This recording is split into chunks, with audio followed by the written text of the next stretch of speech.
Hello again, everyone. Welcome to Washington Gun Law TV. I am Washington Gun Law President William Kirk. Thanks for joining us. Hey, I wanted to get this video out a lot quicker, but I had to run around and play lawyer for the better part of today. So we're going to slap this together and get it out to you. Now, for those of you who know me know that I am a total political geek, and I've been a total political geek since I was a little kid. And I will tell you, I've watched a lot of political debates. And back on June 27th of this year, I witnessed what I believe at the time was the absolute worst debate performance in the history of modern American politics.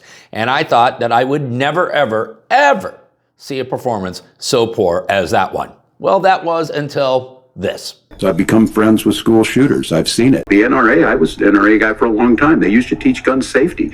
Talking about cities and where it's at, the number one where the most firearm deaths happen in Minnesota are rural suicides. Sometimes it just is the guns.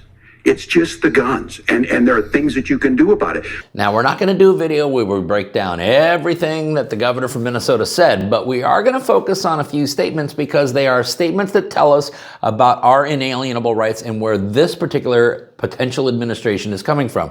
So today, let's spend just a few minutes and let's talk about what Tim Walz gets wrong about guns.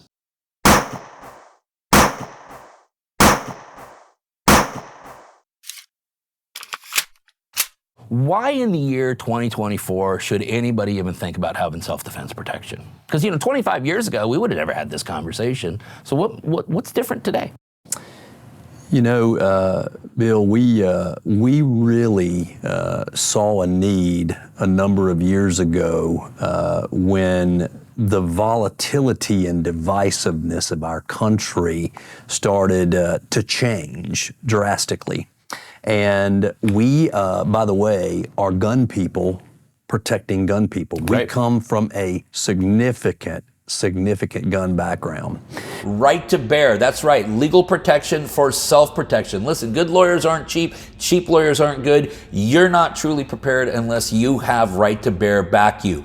You will always get an attorney-answered hotline, so you will always have a confidential phone call. There are no cap limits for either civil or criminal defense. This covers all forms of self-defense. So from a fist to a firearm, from a fat lip to a dead body, you are covered, and you will have some of the nation's most passionate 2A attorneys in your corner fighting for you. And right now, if you visit my friends at protectwithbear.com and you use the promo code WGL, you will receive 10% off. Listen, you need to protect yourself so that you can protect them. Visit my good friends at protectwithbear.com.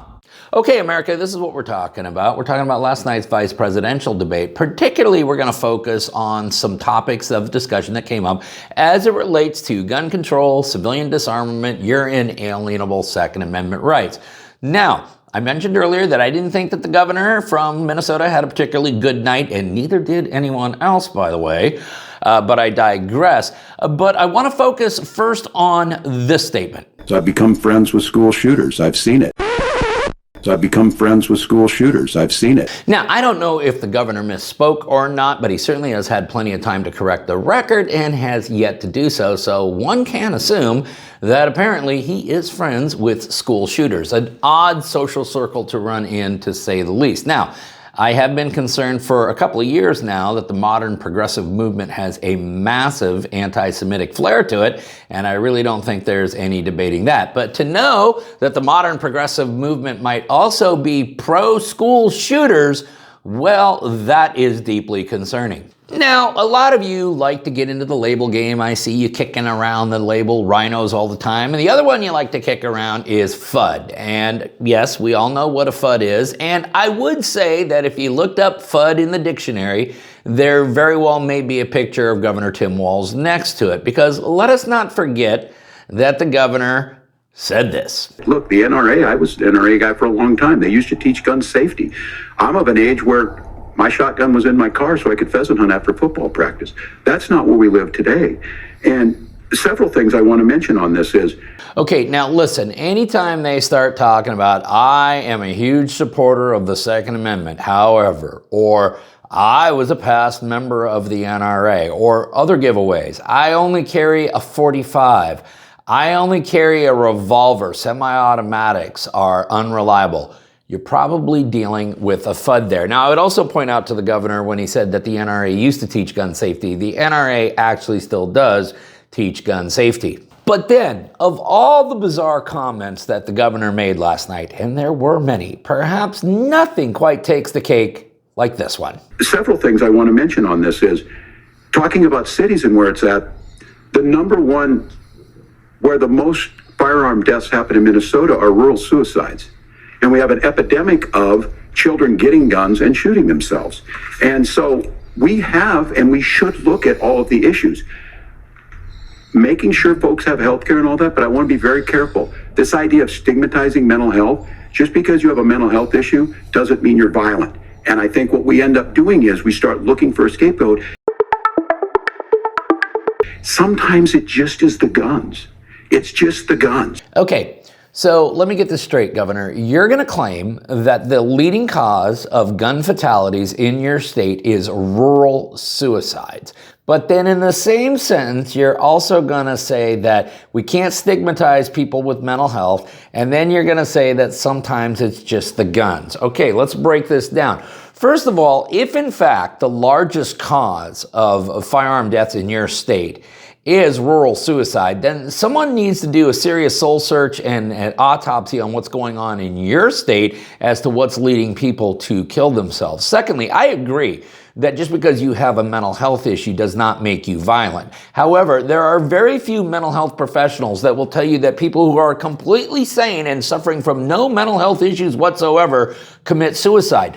So for him to suggest that these are just really, really normal people who all of a sudden decided one day because they had a gun, it was time to end their lives. No, sir, it is not about the guns. It is about the mental health.